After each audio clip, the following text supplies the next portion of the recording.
안녕하세요. SPI 고병기 편집장입니다. K리츠 위클리 전해드리도록 하겠습니다.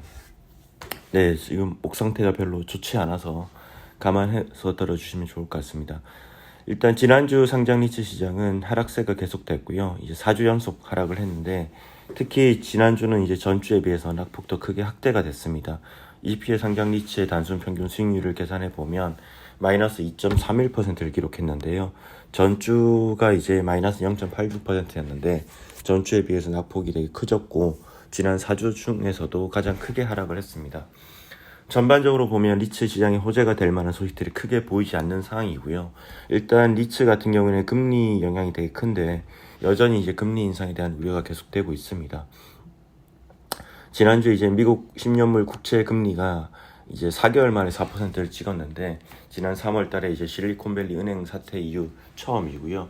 이렇게 이제 10년물 국채 금리가 이제 4%까지 올라간 것은 이제 미국 고용 시장이 예상보다 훨씬 뜨거운 이제 모습을 보이고 있기 때문인데요. 미국의 이제 민간 노동 시장 조사 업체죠. ADF가 조사한 결과에 따르면 6월 달에 민간 고용이 전월 대비 49만 7천 명이 늘었다고 합니다. 이 수치는 이제 월가 전망치인 22만 8천 명에 비해서 2배 이상 이제 상회하는 수치고요. 작년 7월 이후에 최대폭의 증가라고 합니다. 이처럼 이제 노동시장 강세가 계속되고 있기 때문에 금리 인상 우려가 계속되고 있는 상황이고요. 7월 달에는 미국에서도 이제 금리 인상이 확실시 될 것 같고 또 이후에도 한 차례 더 올릴 것이라는 전망이 나오고 있죠. 이제 미국뿐만 아니라 영국도 이제 금리 인상에 대한 우려가 계속되고 있는데요. 이제 올해 안에 7%까지 도달할 수 있다는 경고까지 나오고 있는 상황이고요. 영국 역시 이제 인플레이션을 잡기 위해서 계속해서 이제 금리를 올리고 있는데 13차례 연속 금리를 인상했죠. 이렇게 이제 금리를 올리는데 불구하고 인플레이션 쉽게 잡히고 있지 않습니다. 그래서 이제 계속해서 금리 인상 이제 기조가 계속되고 있고요. 이 같은 이제 금리 인상 기조가 리츠 투자 심리에 부정적인 영향을 미치고 있는 것으로 그렇게 이제 풀이가 되고 있습니다. 또 이제 새마을금고의 부동산 PF 부실 사태 역시 이제 직접적인 연관은 없지만 전반적으로 리츠 투자 심리에 부정적인 영향을 미치고 있다는 분석이 나오고 있고요. 이렇기 때문에 이제 전반적으로 리츠 주가가 약세를 보였습니다. 전체 20개 리츠 중에서 3개를 제외하고 전부 이제 마이너스 수익률을 기록했고요. 특히 이제 KB스타 리츠, 이제 영국과 벨기에 오피스를 담고 있는 리츠죠. KB스타 리츠의 낙폭이 되게 컸습니다. KB스타 리츠 같은 경우에는 지난 한 주 동안에 7.42%나 하락을 했는데요. 이제 가장 큰 이유는 이제 보호예수 물량 때문으로 보입니다. 이제 KB스타 리츠 같은 경우는 지난 7월 5일에 총 7,710만 4,285주 규모의 보호예수 물량이 해제가 됐는데 이 보호예수가 풀린 이날만 5% 이상 주가가 빠졌습니다. 마이너스 5.08% 이제 빠졌고 전반적으로 이제 한 주 동안 7% 이상 빠졌는데 아무래도 이제 보호예수가 풀리면서 프리 IPO 당시에 투자했던 투자자 중 일부가 투자 해소에 나서면서 주가가 크게 빠진 것으로 풀이되고 있고요.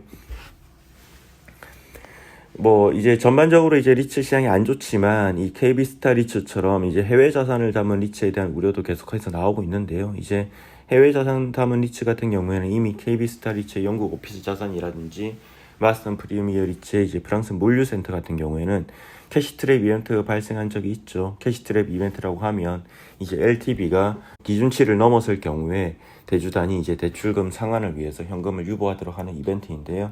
이 뭐 한번 이미 그런 이벤트가 발생한 적이 있고 또 금리 인상이 계속되고 있기 때문에 이러한 이제 금리 인상이 자산 평가 가치에 영향을 줘서 향후에 추가로 이 캐시트랩 이벤트가 발생할 가능성도 있다고 보여지고요. 참고로 이제 최근에 이제 KB스타 리츠가 대주단의 요청으로 벨기에 자산에 대한 간평을 진행하고 있는데요.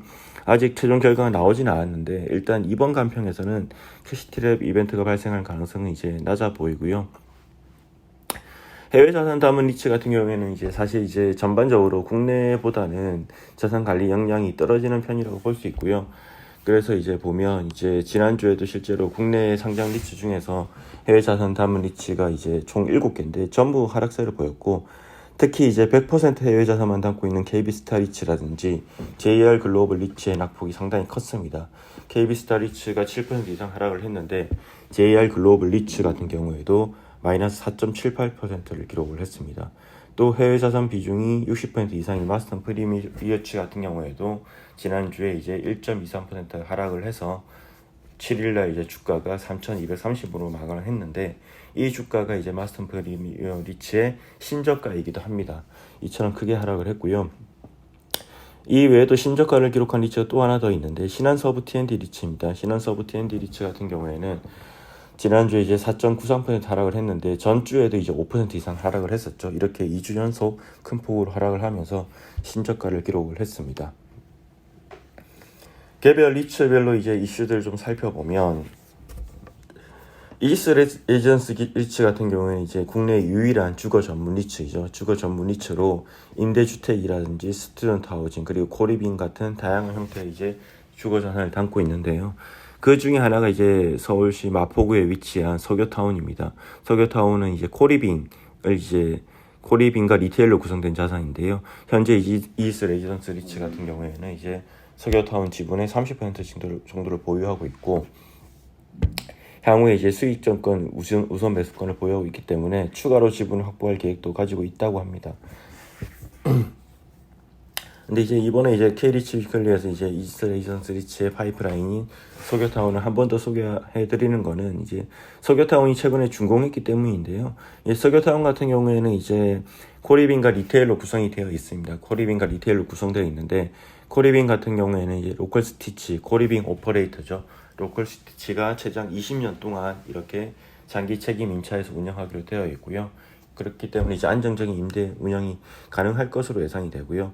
또 저청부 리테일 같은 경우에는 최근에 이제 임차인을 받고 있는데 테라로사라든지 가구 브랜드 데스커 그리고 이제 서간면허 같은 임차인을 위치해서 90% 이상 임차인을 확보를 했습니다. 향후에 이지스 레지던스 리츠의 파이프라인이 될 수 있는 자산이기 때문에 유심히 보면 좋을 것 같고요. 그리고 코란코르 더원 리츠 같은 경우에는 이제 전자투표제를 시행을 하겠다고 발표를 했는데요. 전자투표제를 전면 시행하면서 주주 소통을 강화하겠다 이렇게 밝혔습니다. 아무래도 전자투표제를 하게 되면 주주가 이제 총회에 출석하지 않고도 스마트폰이나 PC를 통해서 편리하게 의견권을 행사할 수 있기 때문에 아무래도 주주들의 의견이 적극적으로 반영되기 쉬운 구조이고 이를 통해서 이제 주주 소통을 강화하겠다는 이런 이제 계획입니다. 또 이제 코란코 더원리츠는 이제 지금 현재는 이제 여의도에 있는 하나증권 빌딩 하나만 담고 있는 자산이죠. 근데 이제 이 기본적으로 이제 한 연 6%대 정도의 이제 수익 배당을 해왔는데 최근에 임대율을 100% 끌어올리면서 하반기부터는 연 7% 넘는 배당을 예정하고 있다고 이렇게 밝혔습니다. 네. 그 외에도 이제 KB스타리츠 소식도 있는데요. KB스타리츠가 최근에 이제 한국신용평가로부터 이제 신용등급을 받았습니다. 이제 A- 안정적이라는 이제 신용등급을 받았는데 이를 통해서 이제 KB스타리츠는 향후에 이제 자금 조달 통로를 좀 다변화해서 이제 회사채 발행도 할 수 있는 그런 형태로 이제 자금 조달을 다변화할 계획이라고 합니다. 네. 이상으로 K리츠 위클리 소식 전해드렸습니다. 고맙습니다.